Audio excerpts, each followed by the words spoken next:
Hola a todos nuevamente. Después de la introducción me toca ahora sí comentar algunos temas referidos básicamente a los ODS 9 y 12, y en algún caso lo que me gustaría es explicar brevemente algunos datos que pueden ser de interés para todos aquellos que están realizando el curso de promotores de ODS.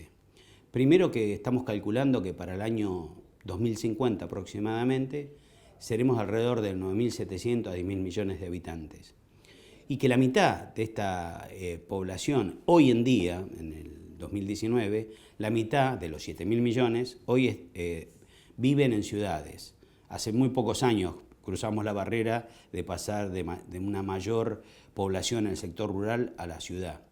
Y esto genera, obviamente, un montón de nuevos desafíos. Para el año 2030, aproximadamente el 60% de la población va a estar en las ciudades, ubicada en las ciudades. Y esto genera enormes desafíos que tienen que ver básicamente cómo vamos a manejar la expansión urbana. Y esta expansión prácticamente se comenta que el 95% se va a concentrar en países en vías de desarrollo. Por lo tanto, es importante estar planificando esto. Las ciudades hoy ocupan un porcentaje muy pequeño de la superficie del planeta, no llega al 3%, y prácticamente hoy concentran entre el 60 y 80% del consumo de energía y de los alimentos, que es donde está obviamente el grueso de esa población.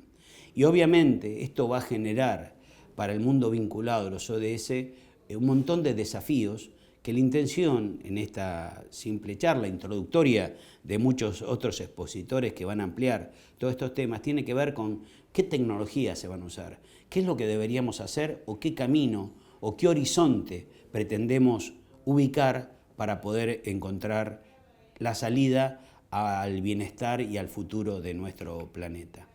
Hay unos slides que se están pasando en el cual las ciudades empiezan a funcionar como si fueran cuerpos vivos, donde los recursos renovables y no renovables ingresan como un insumo a la ciudad y esto genera emisiones y residuos. Claramente, parte de la tarea que tenemos aquellos que estamos trabajando con los ODS es ver de qué manera reducimos tanto las emisiones como estos residuos. Hay distintas opciones, se ve todo lo que en una ciudad se genera, lo que generamos cada uno de nosotros como consumidores y habitantes de cualquier ciudad, la cantidad de residuos que generamos o las emisiones que también estamos generando, no solo nosotros, sino todas aquellas industrias que nos proveen de alimentos, comodidad, de las cosas que necesitamos. Hay obviamente distintas transiciones posibles. Creo que hay todo un esquema en el cual la economía circular ha venido para quedarse en términos de cómo convertimos la energía en más fuentes de energías renovables y estos recursos renovables van a ser una alternativa importantísima, pensando además que en un futuro tal vez no tan lejano, ojalá que sea lo más lejano posible, pero los recursos no renovables como el petróleo no van a seguir existiendo. Y el trabajo de reciclado va a ser otro trabajo importante en el cual cómo aumentamos la vida útil de cada uno de los elementos y recursos que utilizamos. Es parte de nuestra tarea, porque si no, la propia generación hoy de residuos que se está, por lo menos en nuestro país, Argentina, se está hablando que entre 1 kilo y 1,2 kilos de residuos por día, por habitante. Y esto genera una masa incesante de estos residuos que deben ser tratados, manejados, para garantizar obviamente la salud de la población.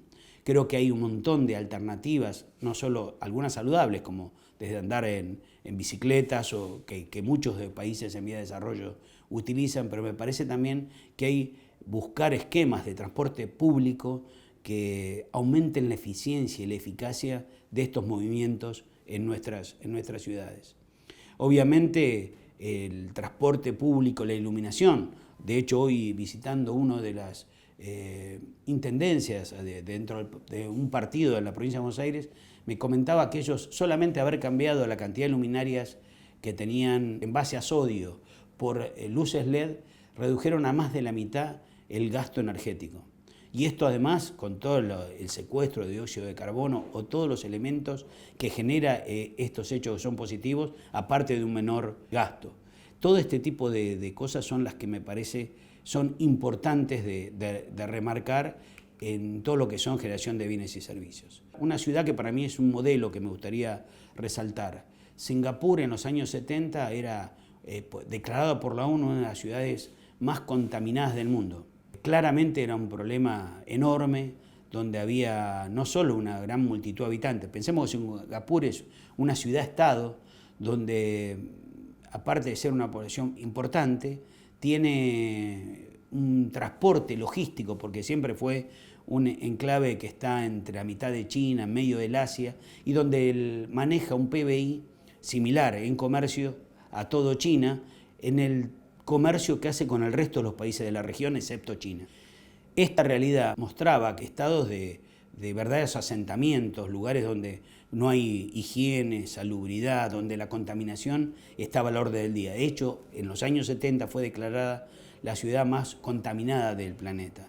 A partir del año 77 y durante 10 años, Singapur hizo una tarea enorme de limpieza de todos estos recursos y empezó a generar un cambio cultural donde empezó a penalizar, generó un montón de reglamentos y obligaba, inclusive hoy no es factible, si uno va a Singapur y no lleva sus chicles, no se venden chicles porque esto genera un residuo, y si el que genera el residuo primero es multado y después tiene que pagar con servicios hacia la comunidad.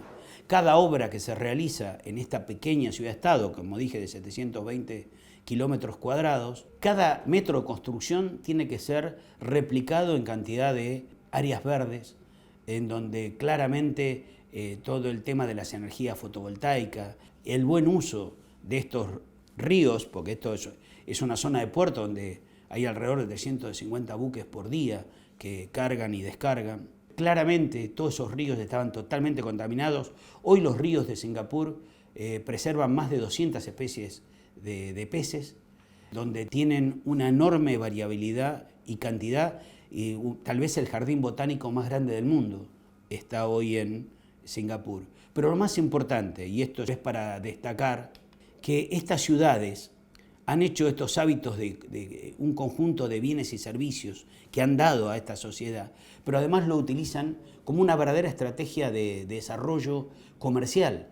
Hoy, de ser una ciudad que era tal vez la señalada como la más contaminada del mundo, después de 10 años de trabajo ininterrumpido, con un PBI per cápita el más alto del planeta, genera claramente un cambio en la mirada ambiental, un cambio desde el punto de vista comercial y cómo posicionan a su propia ciudad como una ciudad ejemplo en términos ambientales. Y me parece que si bien esto debería ser para todos nosotros como un horizonte hacia dónde deberíamos ir, claramente es un ejemplo de una tarea que nos toca a todos, aquellos que estamos asistiendo a este curso, básicamente de ir yendo paso a paso a ese objetivo. Ojalá lo podamos lograr en el mayor o en el menor cantidad de tiempo posible, pero somos conscientes del mayor esfuerzo que debemos dedicar gobiernos, sociedad civil, empresas, municipios, ONG, todos actores de esta sociedad, que debemos trabajar conjuntamente para lograr el verdadero desafío, que es tener un planeta mucho más amigable y sustentable para todos nosotros. Muchas gracias.